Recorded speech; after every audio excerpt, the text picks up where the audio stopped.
ఈరోజు స్వచ్ఛ Andhra Pradesh training programmes ఇవ్వడం చాలా మంచి కార్యక్రమం ప్రభుత్వం తరఫున. బాధాకరమైన విషయం ఏంటంటే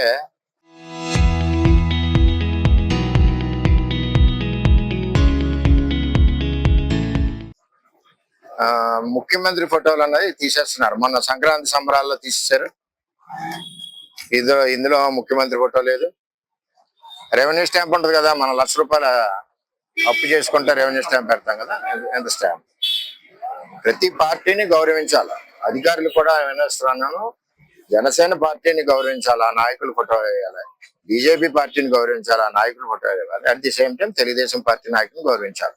నాయకులు కూడా వదిలేండి, రాష్ట్రానికి ముఖ్యమంత్రి ఎవరు? ముఖ్యమంత్రి ఫోటో కూడా తీసేయడం చాలా దారుణంగా ఉంది పరిస్థితి. ఇవి మేము చెప్పుకోలేకపోతున్నాం, క్రమశిక్షణ అడ్డొస్తుంది. ఇది 5వ సారో 6వ సారో. ఆఖరికి ఈవేళ నేను స్టేజ్ ఎక్కాను, మాట్లాడదాం ప్రోగ్రాంలో. కార్యకర్తలు రివర్స్ అవుతున్నాను నా మీద. నేను అనుకున్న కార్యకర్తలు వినే పరిస్థితులు లేదు. అధికారులని రిక్వెస్ట్ చేసేది ఏంటంటే, కూటమి అంటే కలిసి ఉండి ప్రభుత్వం 15 ఏళ్ళు, ఇందులో చిచ్చులు మీ ద్వారా పెడుతున్నారు. ఎక్కడికెక్కడ మన సంక్రాంతి సంబరాల్లో ఫోటోలు తీశారు, ఎక్కడ తీసేశారు, ఎక్కడికి ఏంటి? మాకు బాధగా ఎడుతుంది. మేము ఏంటంటే మా లీడరు, మేము కష్టపడి గెలిపించుకున్న లీడరు, మాకున్న లీడరు, మా ముఖ్యమంత్రి తీసేస్తే మరి నేను బాధపడకుండా నేను ఉన్నానంటే నేను పార్టీలో ఉండవలసిన అవసరం కూడా లేదు. ఏంటంటే ముఖ్యమంత్రిని గౌరవించాలి. అలాగే తెలుగుదేశం పార్టీ అధ్యక్షుడిని మేము గౌరవించాలి. ముఖ్యమంత్రి అని వచ్చేసరికి అధికారులు, రాష్ట్ర ప్రజలందరూ గౌరవించాలి. అలాగే స్థానిక ఎమ్మెల్యేని గౌరవించాలి. అలాగే కూటమిలో ఎవరైతే నాయకులు ఉన్నారో వాళ్ళందరినీ గౌరవించాలి. ఇప్పుడు మా నాయకుడికి గౌరవం లేనప్పుడు మేము ఎలా ఉండగలం? ఆ మీటింగ్ లో అయినా నేను స్టేజ్ పైకి ఎక్కాను, సగం అణుచుకుని ఎక్కాను. క్రమశిక్షణ అడ్డు వస్తాను.